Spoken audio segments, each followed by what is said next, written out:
Yeah, if Reading did go down, it would be devastating for the club. Is Paul Ince the right man? Time will tell. I've got my reservations myself. He's got a track record of turning clubs around in the Championship, and I think he will do that at West Brom given time. I don't think they have made a mistake. I don't think Steve Bruce can be blamed for what's going on right now. I think West Brom themselves are just a mess. For them to be in the mix is absolutely incredible, considering where they were 10 or 12 years ago. Rooney has done a terrific job in spurring the players on, and they have got the chance of staying up, which with a minus 21 point deduction in itself is just remarkable. Nathan Jones is doing his reputation no harm in what he's doing at Luton and what he's achieving. Carlos Corberán has gone from a manager who was looking a bit lost last season to being one of the managers of the season. There's 46 games in a championship season, Justin, and Blackpool used 50. That means you could use a new player every single week and still have an extra 4 players at the end of the season.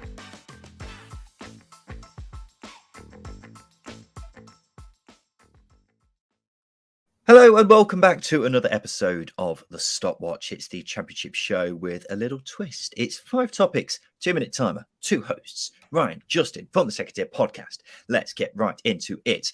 After managerial exits at both Reading and Peterborough this week, Justin, which side was it more important for to get the appointment right? It's a good question, but I think with Reading, because of their position, because of their financial position, the transfer embargo, I think getting a manager in that can keep them in the Championship is really important. For Peterborough, they almost budget for being sort of a yo-yo team between the Championship and League One. So for them to go down, it wouldn't be as detrimental for the likes for them than it would be for the likes of Reading. So Reading bringing in a manager that can keep them up is really important. Peterborough bringing in a manager that can be competitive until the end of the season and with a view to being promoted again next season in League One is probably where Peterborough are at. So both teams in very different positions. Yeah, I completely agree. I think Peterborough have appointed Grant McCann now, and with him, if Peterborough go down, I don't see him being sacked. I don't think it'll be seen as a massive disgrace if he takes Peterborough down, and they're probably doing that appointment with a look ahead to next season. Whereas Reading, they have still got a very good chance of staying up, and they need to stay up, don't they? Yeah, you're absolutely spot on. The loss of income going down into League One is massive, roughly estimated around £8 million due to TV money. So for that to disappear from the Reading coffers over a relegation would be massive. And obviously they're going to lose quite a few players. It's going to be a big summer anyway for Reading, but it's going to be a lot easier for them to be in the Championship next season than it would be for League One for them to be able to bounce back as a football club. Yeah, if Reading did go down, it would be devastating for the club, wouldn't it? In terms of losing talent, financially, it would be a mess. Obviously, things are looking a lot better now, but it was crucial they got this appointment right. Is Paul Ince the right man? Time will tell. I've got my reservations myself, but we'll wait and see on that one, Justin. What's next topic? With Steve Bruce still without a win at West Brom, have the Baggies made a mistake? And what is going wrong at the club? I don't think they have made a mistake. I don't think Steve Bruce can be blamed for what's going on right now. I think West Brom themselves are just a mess. Steve Bruce was the best manager I think West Brom could have realistically got. The players there are very good players.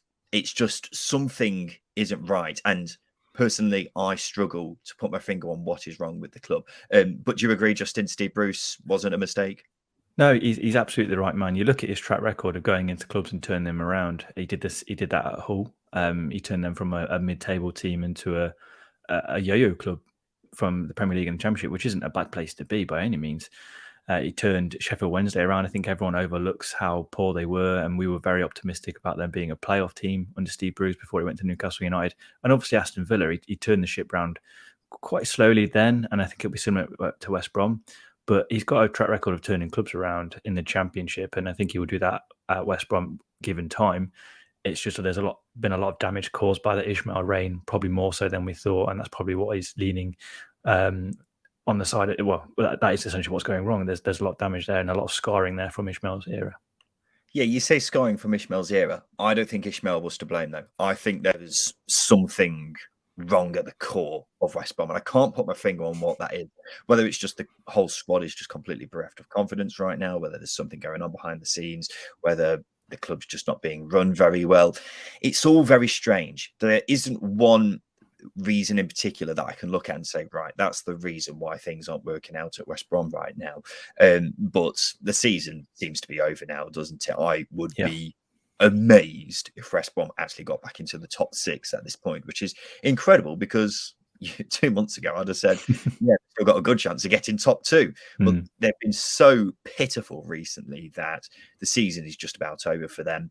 And they have just got to look ahead towards next season now. Justin, which side has surprised you the most, for better or worse, so far this season? I'll give you a couple, actually. I think Coventry and Huddersfield have impressed me a lot. But the team that's really impressed me is Luton, and how they've risen above their own expectations, their own standards that they set themselves last season. And I think nobody thought after their first season back in the Championship, that they'd be in and around mid-table last season under Nathan Jones, because their season under Graham Jones was almost a disaster. Defensively, they were terrible. But Nathan Jones has slowly turned the ship around there, and he's got them being a competitive team. And he's turned them into genuine playoff contenders. Whether they get in the playoffs this season or not remains to be seen. We've got a lot of football to be played yet. But for them to be in a shout, for them to be in the mix, is absolutely incredible, considering where they were 10 or 12 years ago. It really is amazing. And yeah, they're a team that are really impressing me. And Nathan Jones is doing his reputation no harm in what he's doing at Luton and what he's achieving. Absolutely. It's a bottom 3 budget, isn't it? And they're sat just 2 points away from the playoffs. It's remarkable how good a job Nathan Jones has done there, how good the players have been this season. It's a terrific story, and would be one of the stories of the season if it wasn't for what's going on at Derby right now. And they're the side who have surprised me the most, simply because I think at the start of the season expectations were so low.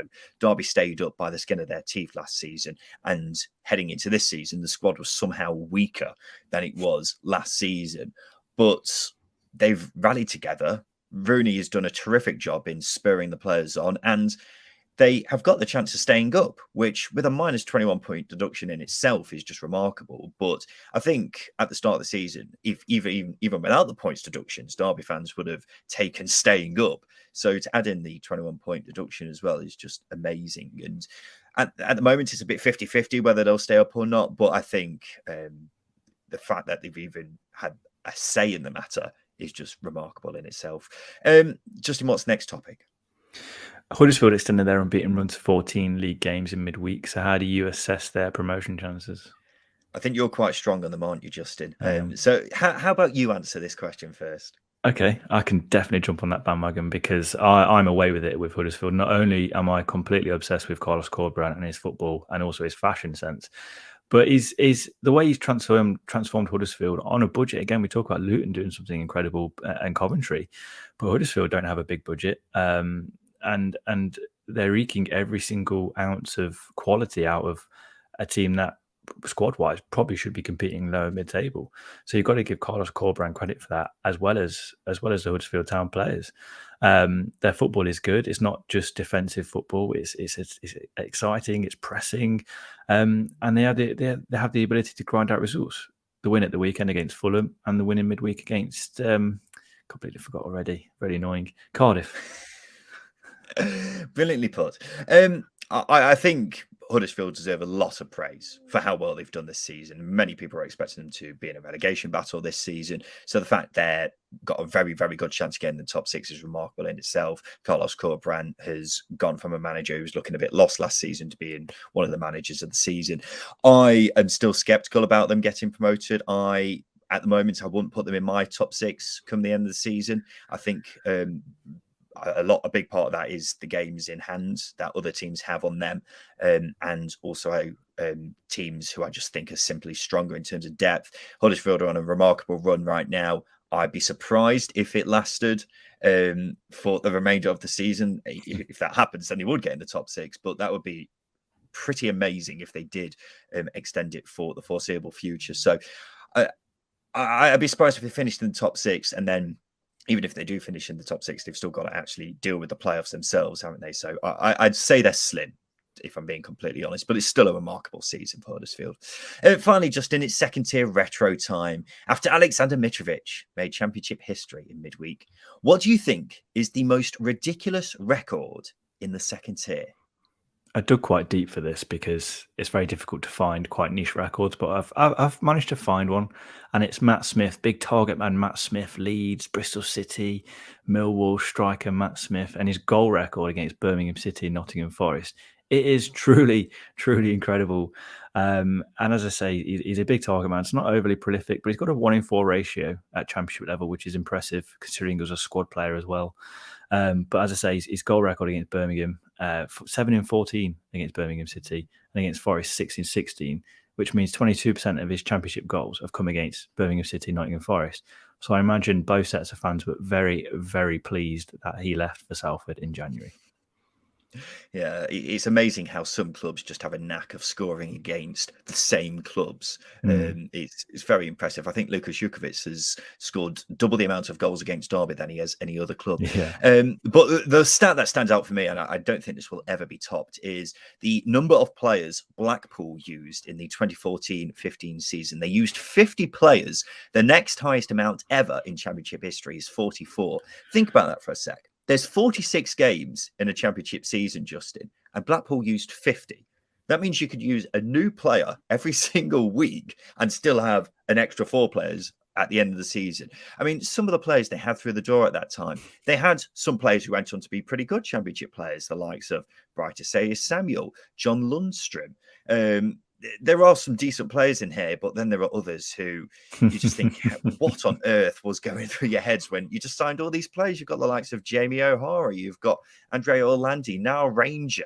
Yeah. I'm just going through it now. Joe Lewis. There's so many players on this list that it's making my fingers hurt going through the players as I'm scrolling up and down the squad list from that season. It's no surprise that Blackpool went down that season because you can't use that many players in a season and just expect results, can you? But nonetheless, ladies and gentlemen, episode 23, the Stopwatch. Let us know your thoughts in the comments below. Drop us a like if you've enjoyed, and please subscribe for more content like this within the Second Tier Podcast. You can find us at Second Tier Show on Twitter, at Second Tier Pod usually, but hopefully that will be sorted out in the near future. Ryan Dilks1 on Twitter, Justin Peach 27. We'll be back again very soon, and thank you for watching.